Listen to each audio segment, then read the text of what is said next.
Is Gigi available for Saturday? No, he's out. He's out. Yeah. Just for this game? Yeah, at least for this game. We'll Uh-huh. see. We'll see after that. Yeah. And It's not nothing major. It's structurally everything fine. We'll see after this how he's progressing.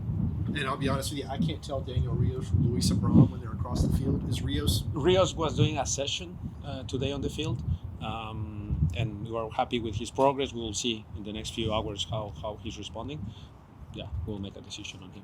And Stian is, I think, at the end of the third week or about to start the third week. How is his rehab and progress?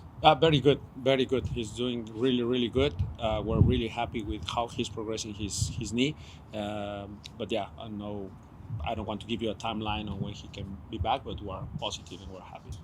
And is there anyone else out for Yes, Saturday? Shande. Shande pulled his doctor yesterday at the end of the training session, so he will be out. Not a big one, but yeah. So he he'll be won't out. require surgery? No. He just pulled a little bit. It's not a major muscular injury. It's just the doctor. Okay. Last one for me. We have to ask you about this every time y'all go on the road. Yeah. You haven't had a lot of success on the road. Well, A lot of success at home. What could you do different this time to try to get at least 1 point?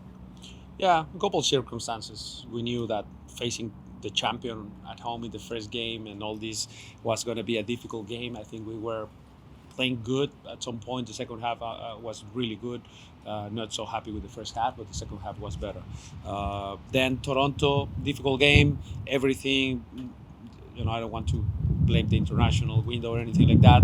We both had some absences in that game, but it was a difficult game, and we lost, right? But this one, I think, if it's going to feel a little bit more normal, more us, more, most of the starters will be there. So I feel like we are positive on this one. And again, yes, we need to start to catch up. The objective is to win this one so we can get 2 points per game. With that, we kind of make up for the other 2 games that we didn't win away, and the formula winning at home, tying at least away is a good formula to get in the top 4 and competing for Shield. So we have that objective of winning this game. That's so important, and then from there I think we will gain some confidence to go on the road. How did y'all tailor training this week, knowing that you might be playing on a smaller pitch? What adjustments did you make in training this week, knowing that? We reduced the width a little bit. We don't know how much it's going to be. It's a different stadium. Yeah. Won't be Yankee. Will be City Field. We can see from we review some games of the last year in that field, and it feels like the same in terms of the width. The length is not that much, but the width is something. So we reduce at times 5 yards on each side, so 10 yards less. At times 3 on each side, which I think is going to be around 70 yards width. So it's maybe a little detailed, but I want them to get used to that. How much does it affect how you approach this tactically? Not so much. I think there's still enough space to play the way we want. Of course, changing the point of attack is a big emphasis for us. But I think we can do that, maybe not just completely on the other side and to the winger. We can do that also in the weak side space and some other spaces that we want to change the point of attack. So little details, maybe just calculate better the type of pass we're playing. But other than that, I think it's going to be okay. I wanted to ask about Sabas' impact defensively. It seems like his work rate and his understanding with Brooks, along the way to just switch off and exchange players, has been really effective this year. Yes, I'm happy that everyone is aware of his attacking output, but I think the best part for me is the defensive output he's putting. I think the switch that he's doing this year and all the effort, the desire to be a more complete winger, I think it's been outstanding for me. So for me, the attacking side, the assists, the goals, the good plays in attack is just the reward for a guy that is willing to work defensively. And that's what I want. I want, again, my wingers to work box to box, to be a tough defender. We need to continue with that. And Saba is the perfect example of that. He's a guy that we knew that his best is not defending, and he's trying and willing to change that and to be much better. So you can count how many balls he's regaining now when he comes from the back press and all these actions where he's actually doing a great job there next to Brooks to shut down that side, and I think it's been impressive. So for me, just the reward of a guy that is willing to do the work for the team. And then, of course, we know he has quality in the final third. That's been never an issue with him. He's very impactful. You look at all his years as a professional, he has a very consistent output in terms of goals and assists in every club he's been. So that's why his signing was so interesting for us. He's someone that performs every year. Bartek has been one of the top runners in the league, so to speak. He's covered more ground just about anybody. How much does that ease the burden of the rest of the team when you have a player covering that much ground? It's great to have that, a player that is able to cover that amount of ground. What the stat cannot tell you is he running in the right areas, right? And that's what we in the film we look at, his type of runs, how he blocks passing lanes, how he's reading the game, and when he sees maybe Saba is too high, he's covering on the flank or he's staying in the pocket. And at times it's not just the amount of ground you cover, but it's how intelligent you are moving on the field. And that's, for me, the perfect balance. And Bartek has been amazing on that. He still has a couple of things to improve in his game to completely be the type of six that we want.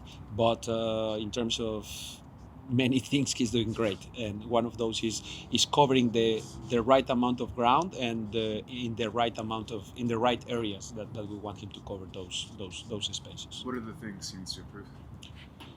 Probably on the ball, and I attribute a little bit. He was coming back from a very, very long trip and couple, a lot of minutes. He ran around 15 kilometers in that game.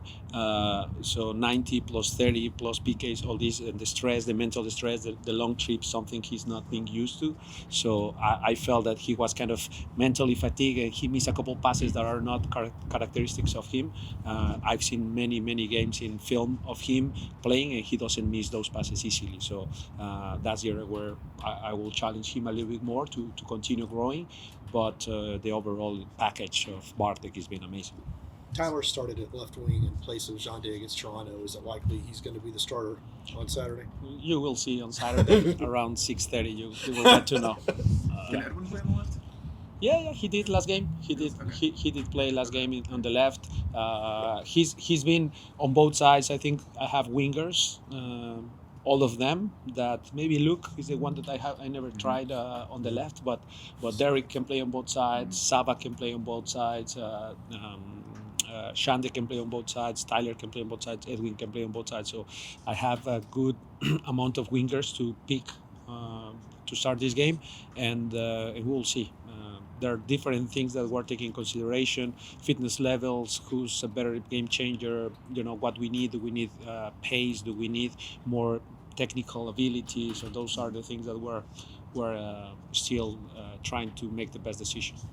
Since the team traded Andrew Gutman last year, Caleb has gotten a lot of consistent minutes at that left back spot. How have you seen him grow the most in that position?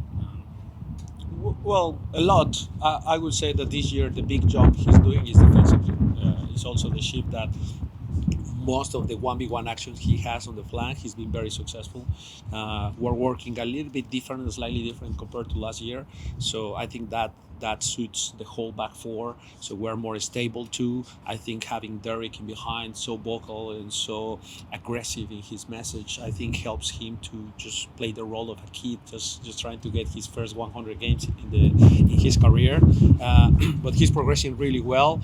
And then I think again, something I need to work with him is on this back three system where he kind of starts as a center back on the left, but from there I still want him to go forward, right? He's very good in the final third deliveries. So it's just the timing of those and how we can have a balance between him and Brooks. That's what we're working on at the moment. A little bit of the balance of those fullback positioning but we still need his output in the final third. So those are the little things that he needs to work on. But again, Errol Dulles improve a lot. 1v1 defending improve a lot. His passing from that area is improving a lot. So I think he's going in the right path. So you guys are obviously sharing the training grounds. What's it like having the U.S. national team here as well as you guys are kind of training? What's that kind of? Yeah, it's very cool. It's very cool to have them. I'm honest, I haven't been able to go there. I'm a bit busy at that time. We're running the session, but my assistant Dave in there, they're talking about the quality they have. Like, it's impressive, honestly. The amount of quality those players have, and yeah, that's from the voice of my assistants what's being come out. But obviously the connection with the U.S. soccer, especially in the future, they're close to Atlanta. I think it's going to be a very good connection to have as a club. I think it's super nice to have connection with coaches that are playing at different levels, and the interchange of information can be massive for us. So I think that's going to be very cool partnership, and yeah, we're looking forward to it. Okay, good. Thank you.